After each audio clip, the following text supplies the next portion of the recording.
Assalomu alaykum hurmatli kuzatuvchilar. Bugun sizlar bilan 109, 110, 111, 112, 113 betlar tahlilini ko'rib chiqamiz.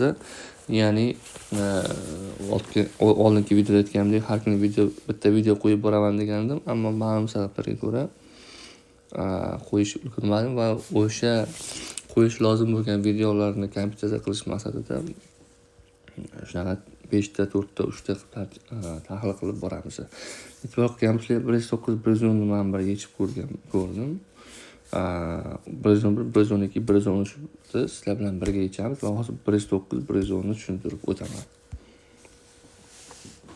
Ushbu vaziyatda avtomobil haydovchisiga qaysi yo'nalishda harakatlanish taqiqlanadi? Ushbu savol yo'llab qolish tavsiya qilinadi.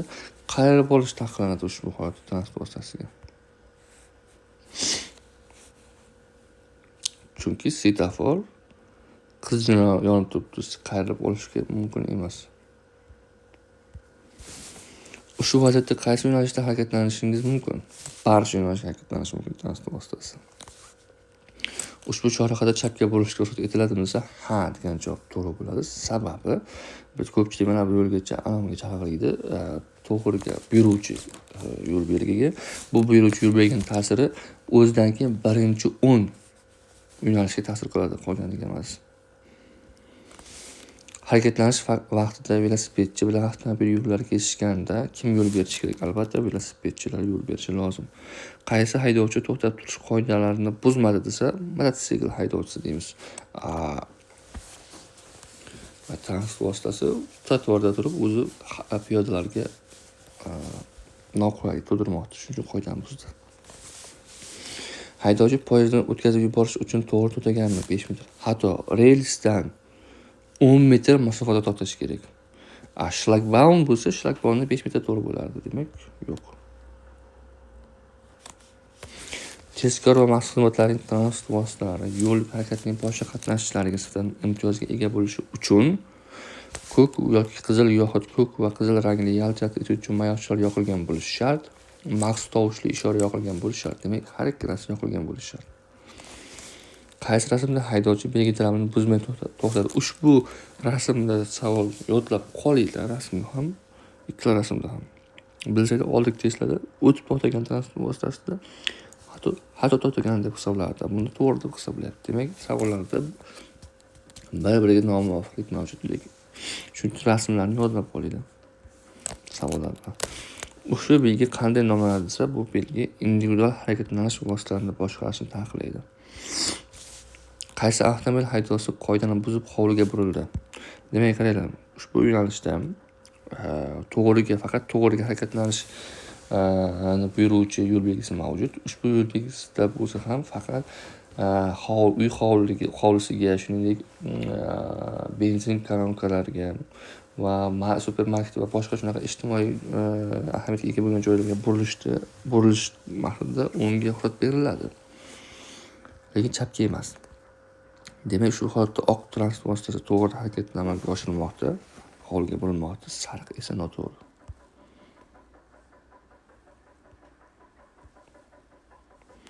Demak, 109 ni tahlil qildik, 110 ga o'tamiz.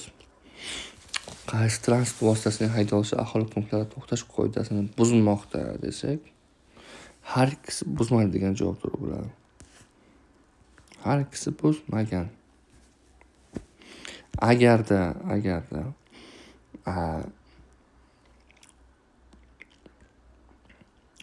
ko'k transport vositasi yo'lning o'ng tarafida to'xtaganda edi,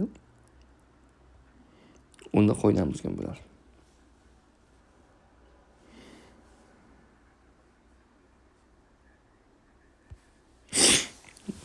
Yo'naltirgichlar bilan ko'rsatilgan qaysi yo'nalishlarda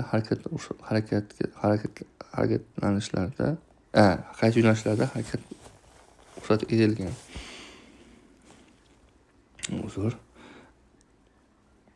Ushbu yo'l belgisida buyuruvchi yo'l belgi deb aytganimdek, o'zidan keyin birinchi o'ng tarafga burilish mumkin emas. Demak, to'g'riga va chapga burilish mumkin, faqat to'g'ri va chapga. Qaysi transport vositalariga yo'lovchilarni tushirishga ruxsat etiladi? Xo'p, bir tomonlama yo'l. Birinchi o'zbekcha B dan boshlaymiz.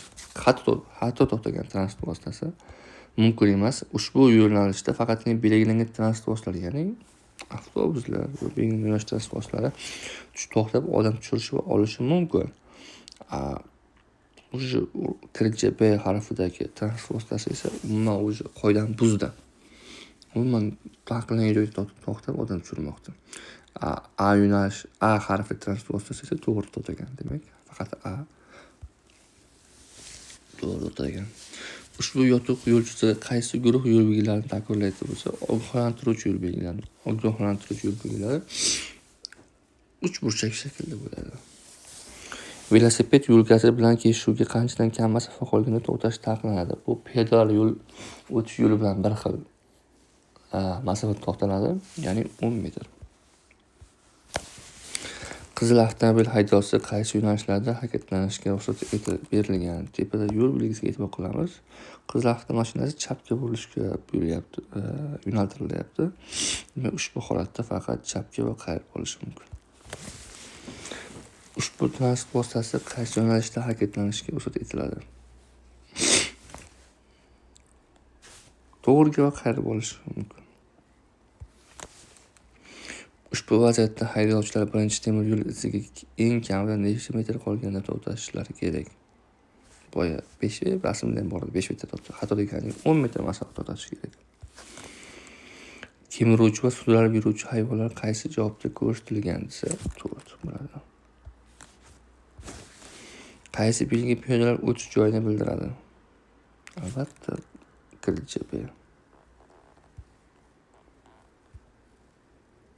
Ana endi 111da sizlar bilan birga yechamiz. Ko'k rangli yalt-yalt etuvchi mayoqchalari va maxsus tovushga ishorasi yoqilgan maxsus transport vositasi chorrahani jancha bo'lib kesib o'tadi. Birinchi bo'lib. Yoqilgan bo'lsa birinchi bo'lib imtiyozga birinchi bo'lib kesib o'tadi. Qaysi rasmdagi haydovchilar to'xtash qoidasini buzdilar?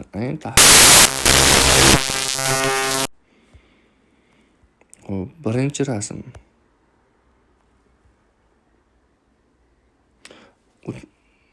Xato.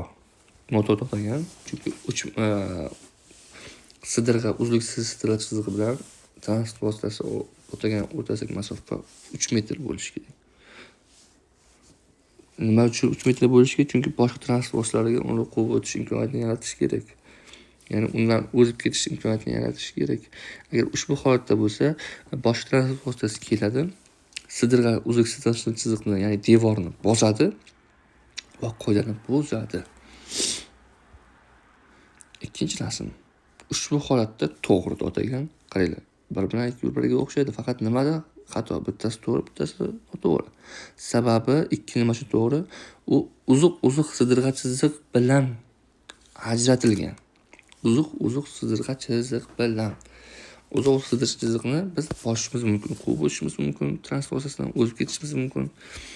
Demak, ushbu holatda transport vositasi bilan sidirg'a uzuq sidirg'a chiziq orasidagi masofa 3 metr bo'lmasa ham qoida buzilmadi. Chunki bu yerda devor yo'qda, bemalol bu uzuq sidirg'a chiziqni bosib o'tish mumkin. Uchinchi rasmda esa o'zi adashmasam bu bir tomonlama yo'l va 2,5 metr, kamida 3 metr bo'lishi kerak. Demak, bu yerda qoidani buzmoqda. Demak, qoida buzilgan. 1-3. Ushbu transport vositasiga chorraha orqali qaysi yo'nalishlar bo'yicha harakatlanishga ruxsat etiladi? Barcha yo'nalish mumkin. Qaysi avtomobil haydovchiga burilishga ruxsat etilgan? Menimcha ko'pchilik hozir qizil avtomashina deyish mumkin.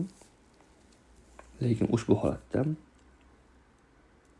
ikkalasiga ham taqiqlangan. Endi sababini tushuntiraman. Mana bu yerda vaqtincha yo'l belgisi mavjud. Ko'ryapsizlar. Vaqtincha yo'l belgisi qo'yilgan. Ushbu yo'l belgisi qo'yilganda svetoforning har qanday ishorasida ham biz mana bu belgiga bo'ysunishimiz lozim. Bu belgi baxtsiz hodisalarning oldini olish maqsadida qo'yiladi. Misol uchun chapda va o'ngda qanaqadir qurilish yoki shunga o'xshagan ishlar olib borilayotgan bo'lishi mumkin. Bu holatda shu sababli bu belgi qo'yilgan, faqat to'g'riga harakatlanishni bildirilgan. Demak, bunaqa vaqtincha yo'l belgilarga biz rioya qilishimiz lozim. Har qanday holatda svetoforning har qanday ishorasini. Faqat to'g'riga harakat qilishimiz mumkin hozirda. Shu belgi qanday nomlanadi? Buni hozir hamma biladi. Toshkent eng muammoli belgilardan biri. Pullik to'xtab turish joyi. Qaysi rasmlarda quvib o'tish ko'rsatilgan? Endi tahlil qilishni boshlaymiz. Quvib o'tish uchun biz nima qilishimiz kerak? O'sha harakatlarni kelayotgan yo'nalishimizdan qarama-qarshi yo'nalishga chiqib va qayta tuzishimiz lozim o'zimizning harakat yo'nalishimizni. Xo'p, A yo'nalish, A rasmda to'g'ri quvib o'tmoqda. Ya'ni birinchi rasmda. Endi ikkinchi rasmda. Ikkinchi rasmda hech qanday yo'l belgisi yo'q. Demak, bu ham quvib o'tmoqda. Demak, qarama-qarshi yo'nalishga chiqyapti deb tasavvur qilamiz. Uchinchi rasmda yo'q, bu uchinchi rasmda o'zib ketyapti. Chunki hech qanday qarama-qarshi yo'nalishga chiqayotgani yo'q. To'rtinchi rasmda ham hech qanday qarama-qarshi yo'nalishga chiqayotgani yo'q. Uch polosali yo'l. Faqat bir tomonga harakatlanuvchi yo'l belgisi mavjud. Demak, bu yerda hech qanday qarama-qarshi yo'nalish chiqmaydi. Faqatgina o'zib ketmoqda. Shuna kelib chiqsak, qaysi rasmlarda quvib o'tish ko'rsatilgan desa, faqat birinchi va ikkinchi rasmda. Qaysi rasmda piyodalarning tashkiliy jamlanmasi yo'lning qatnoq qismida qoidani buzmay harakatlanmoqda?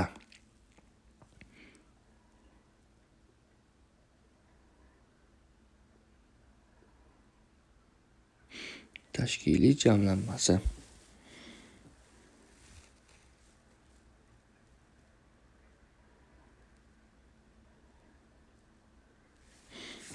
O'zi tartib bo'yicha qarama-qarshi yo'nalishda harakatlanish lozim bo'ladi. Tashkiliy jamlanmasi.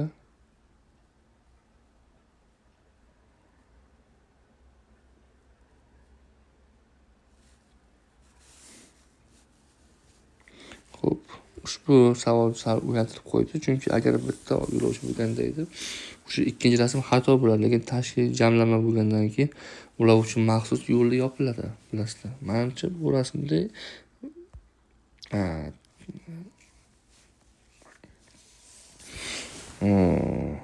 demak, qarama-qarshi usulda qolar ekan. Qarama-qarshi yo'nalishda harakatlanish mumkin ekan.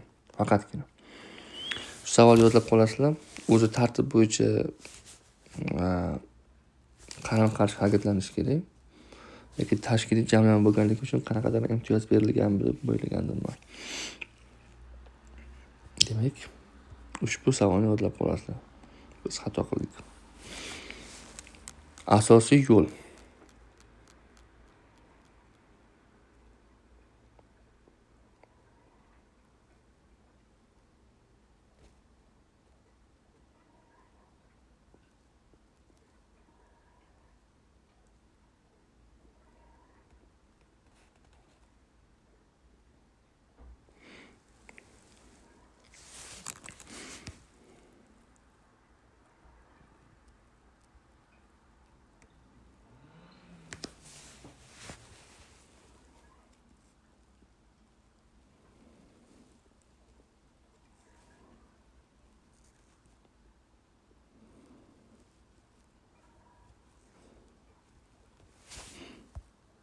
Yuqoridagi ikkita rasm asosiy yo'l hisoblanadi. Ushbu qo'shimcha axborot belgisi qaysi yo'l belgisi bilan qo'llaniladi?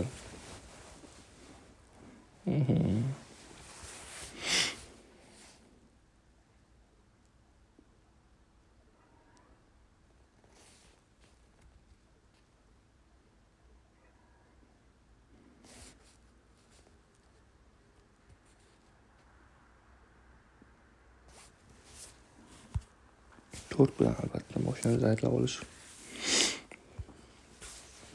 Ushbu transport vositasi qaysi toifaga kiradi?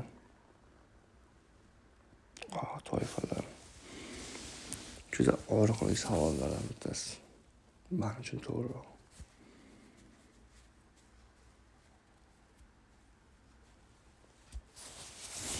Bu M1mi, M2mi?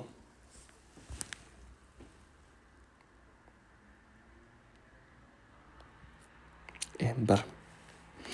M2 ga asosan bu gazel gazellar, ya'ni odam tashish uchun 7 ta undan ortiq o'rindiqqa ega bo'lgan transportlar M2 ga tushadi. Demak, bitta xato qildik bu savolga va davom etamiz. 112-belgi avtobuslar bilan birga ko'rib chiqamiz. Ushbu belgi qanday nomlanadi? Ushbu belgi organik peroksidlar deb nomlanadi. Rasmda ko'rsatilgan vaziyatda avtomobil haydovchisi harakatni davom ettirishi kerakmi? U rasmdagi holat bo'yicha davom ettirishi kerak. Chunki sababi avtomobil transport vositasi hol piyoda o'tmagan, ya'ni yo'lning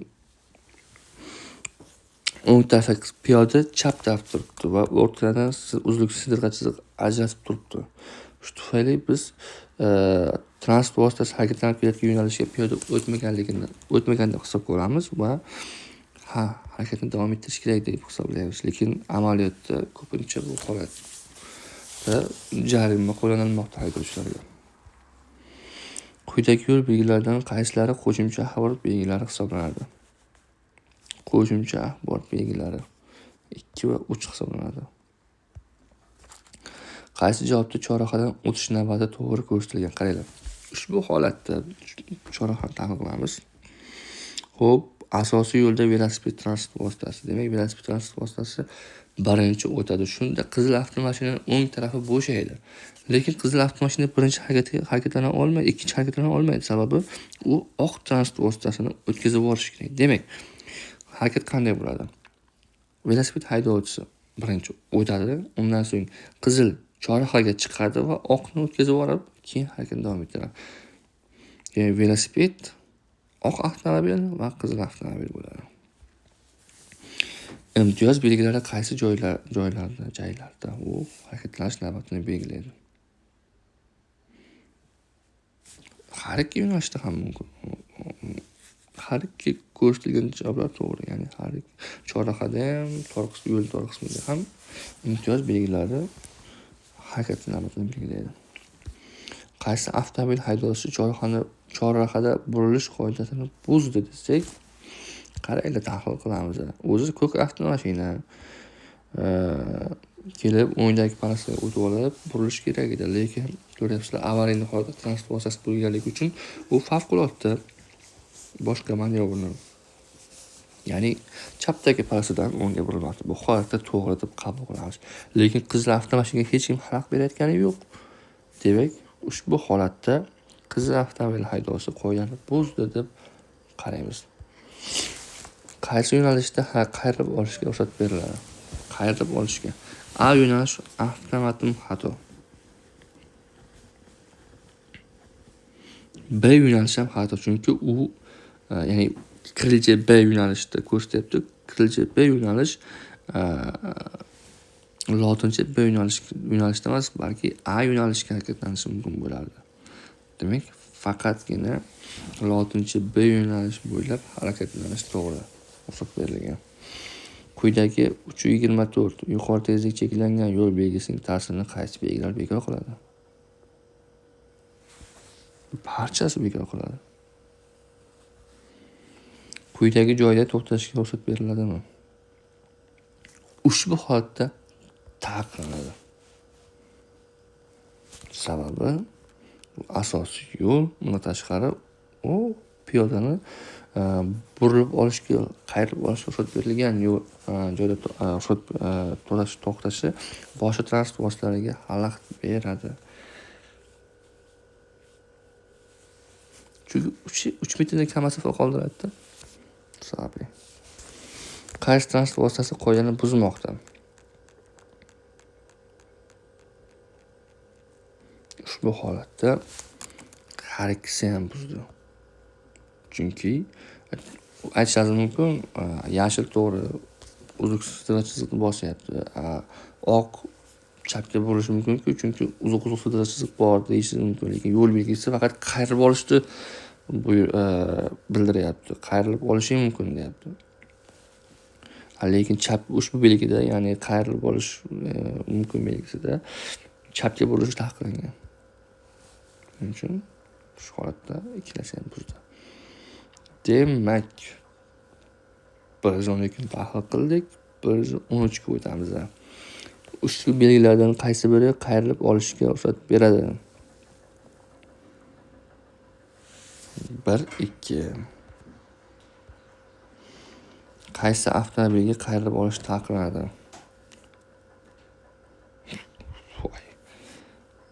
Ikkala avtomobilga ham. Chunki oq transport vositasi chap yo'lakda, ya'ni harakatlanish chap qismida bo'lganda edi. Unda mumkin bo'ladi, lekin hozir u o'ng pasidan burila olmoqchi, lekin faqatgina qoida bo'yicha chapga o'tib, chapga burilishi mumkin, chapdan qayrilib olish mumkin. Ushbu holatda ikkalasi ham buzdi umuman olganda. Quyidagi holatda qizil avtomobiliga quvib o'tishga ruxsat beriladimi? Bilasizlar, oldin aytilgan ushbu quvib o'tish taqiqlanadi yo'l belgisida faqatgina tezligi 40 km dan oshmaydigan transport vositalarini quvib o'tish mumkin. Demak, ruxsat beriladi. Avtomobillar harakatlanayotgan qatnov qismida nechta harakatlanish tasmasi bor?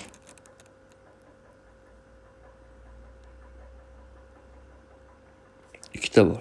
Chunki yo'l belgisida ikkita ko'rsatyapti. Ikkita tasma mavjud. Bular 3 tasma yasalgan o'zicha. Qaysi yo'nalishda harakatlanishga ruxsat beriladi?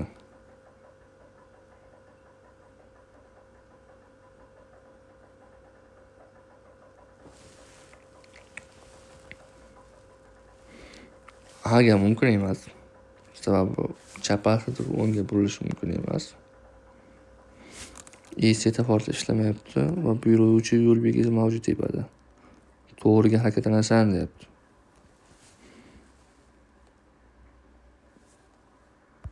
Demak, faqat Bga to'g'riga. Odamlarni quyidagi holatda tashishga ruxsat etiladi.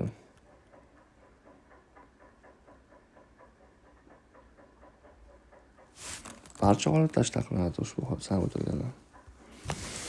Agar yo'l belgilari va chiziqlari boshqa yo'nalishni ko'rsatmagan bo'lsa, haydovchilar ajratuvchi bo'lmagan ikki tomonlama harakat tashkil etilgan yo'llardagi xavfsizlik oloqchalari, ustunchalari va yo'l inshoot qismlari, ko'prik yo'l o'tkazish usullari va shunga o'xshashlarni qaysi tomondan o'tish kerak?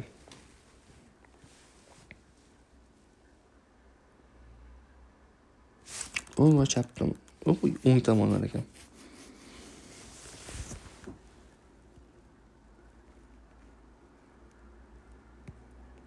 O'ng qoidasi biz chaqirdik. Bu savol javob postida tavsiya qilamiz. Men uchun ham bu yangilik. To'g'risi bunaqa savol oldin yechgan bo'lishim mumkin, lekin esimda emas. Agar duch kelgan bo'lsa.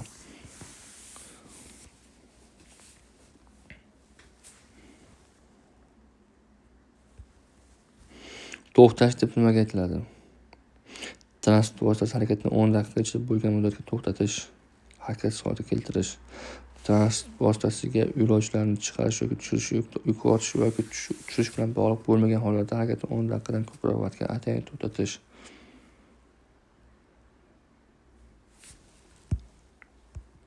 F1 bo'ladi. F2 bu to'xtab turish bo'ladi. To'xtab turish deb nimaga aytiladi? Endi F2 bo'ladi. Transport vositalarini boshqarishni dastlabki o'rgatish, transport vositasi haydab o'rgatishni qayerlarda o'tkazilishi kerak? Turar joy doiralarida taqiqlanadi. Aholi punktlarida taqiqlanadi, yopiq maydonchalarda. Xo'sh, demak, yana bitta xato qildik. Shunga qadar sizlar bilan bugun 109, 110, 111, 112, 113 betlarni tahlil qildik va umumiy olganda 50 ta biletni ko'rib chiqdik. 50 ta savolni ko'rib chiqdik. Va ikkita xato qildik.